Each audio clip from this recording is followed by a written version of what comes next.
Hello people, I am in a good mood today. It is Saturday and you might say, well Mark, why are you in a good mood? Because, well, first of all, I'm in a beautiful place, as you can see. I love those ponderosa pines. I can't get enough of them. And the smell of pine around here is great. But anyway, I had a good conversation with my cousin last night, and then I went to bed and I got plenty of rest. I got up this morning around 11 and I was like so refreshed and so relaxed, and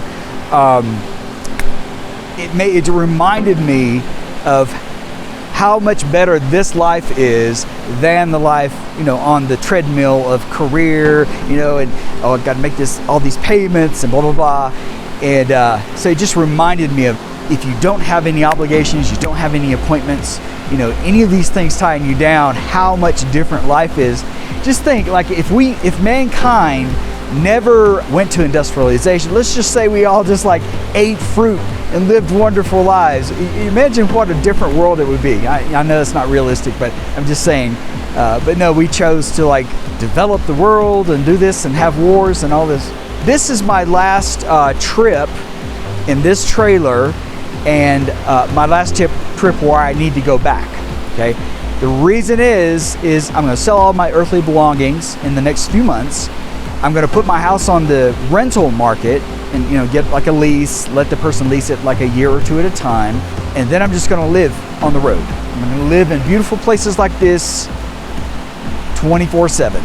So I'm looking forward to it, and I am very used to living off the grid. I'm very used to where to get the electricity from, where to get the water from, and all that kind of stuff. So that is something I'm greatly looking forward to. I think I'm going to go to Arizona this winter also. So I haven't been in 3 years, so I can't wait to go back, and you'll probably see some videos from there too. So I'm looking forward to it.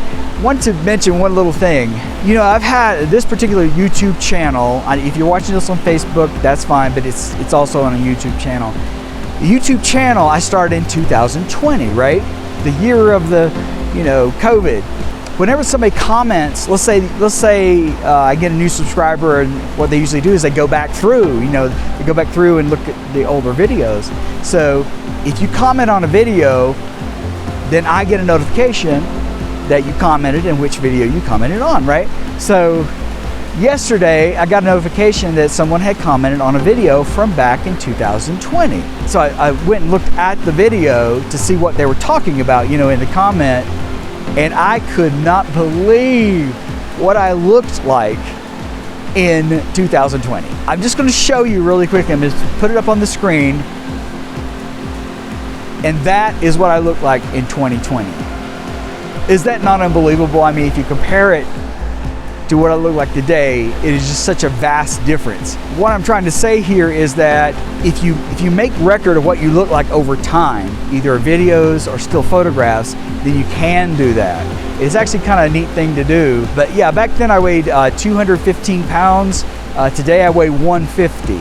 So dramatic difference. I am not looking for compliments. You don't have to compliment me. I'm not trying to pat myself on the back. I'm just trying to say how things change over time, and if you keep track of it, you can go back and look at it. I just thought that was really neat. Moving on. Anyway, I was talking to my cousin. We have long talks on video last night, and we were just talking about the future, and I was talking about my plans and living off the grid, and we were both interested in that.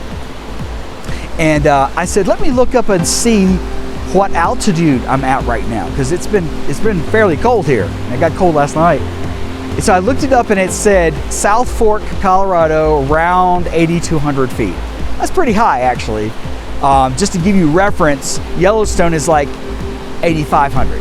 So this is kind of in that same range. But it also gave a description of this area, the South Fork area. So I'm right in between South Fork and Creed, but we'll just say South Fork. So anyway, I can't read it right now because I don't have it in front of me, but I can put the description on the screen. You can read the description and just know that that is completely accurate. If you ever want to go somewhere beautiful, that description is accurate.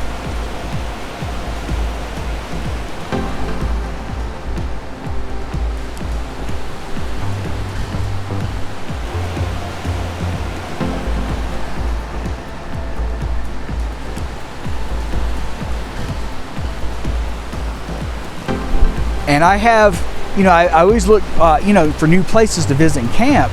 And I just wasn't sure this time around. So I went on to one of the groups I'm in, and I asked somebody, hey, just out of the top of your head, just give me like a random area of Colorado to camp in. And this girl suggested, South Fork Creek area. And I was like, I'll give it a try. And I'm so glad I asked, and I'm so glad she did that. Anyway, you see what it looks like? Beautiful stream over here. Lots of lakes, reservoirs, and so on around here.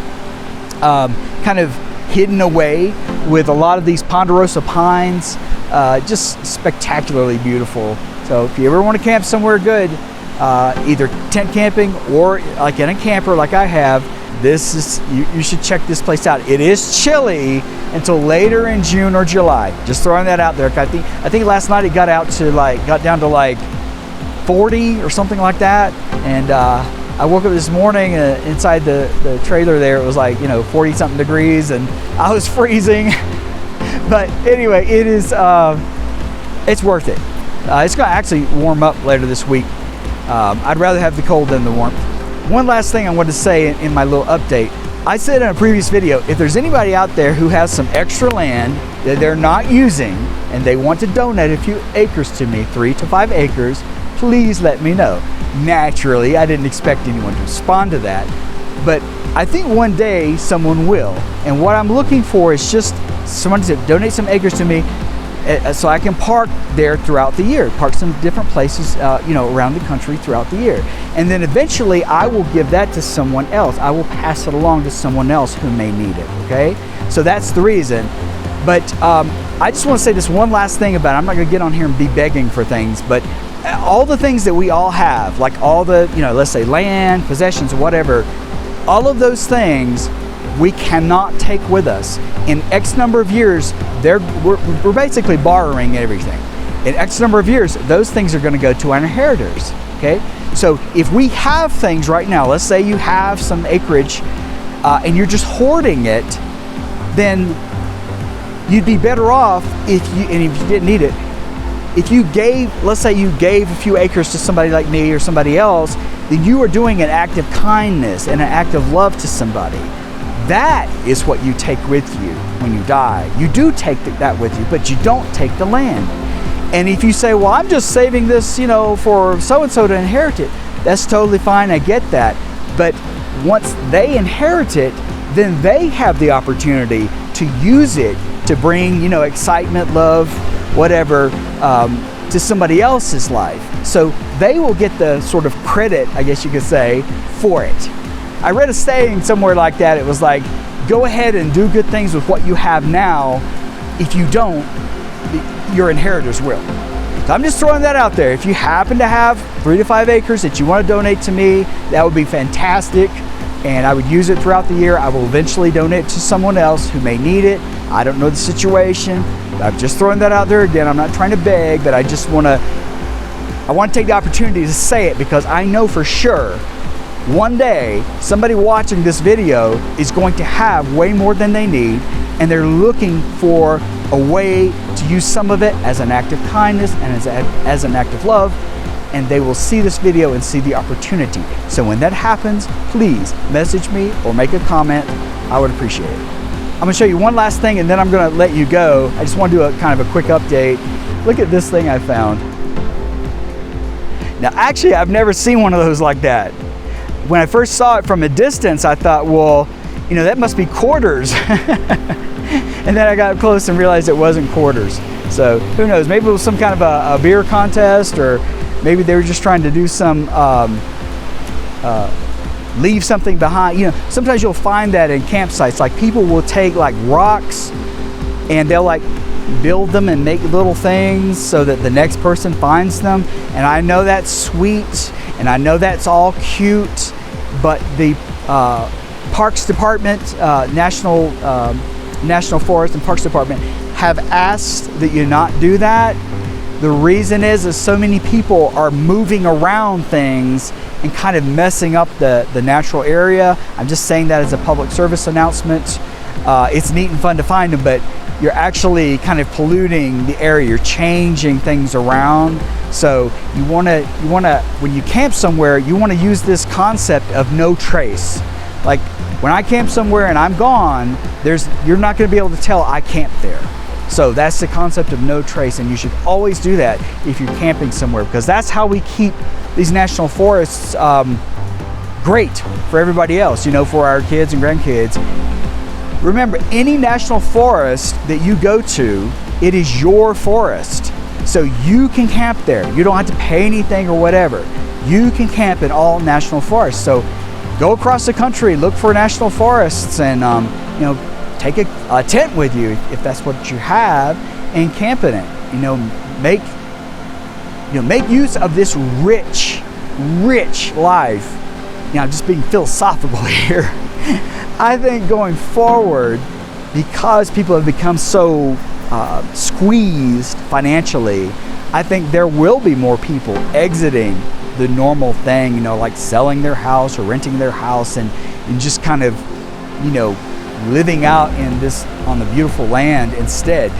It's just, God, it's just so much better. I just cannot tell you how much better it is. So anyway, that's my endorsement for camping, and you've heard my PSA.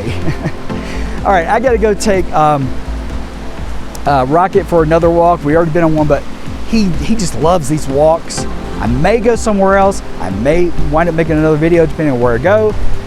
But anyway, thanks for your time. I really appreciate y'all watching my video. It means more to me than you really know, especially when you make a comment, because if you don't make a comment, I don't even know you watched it.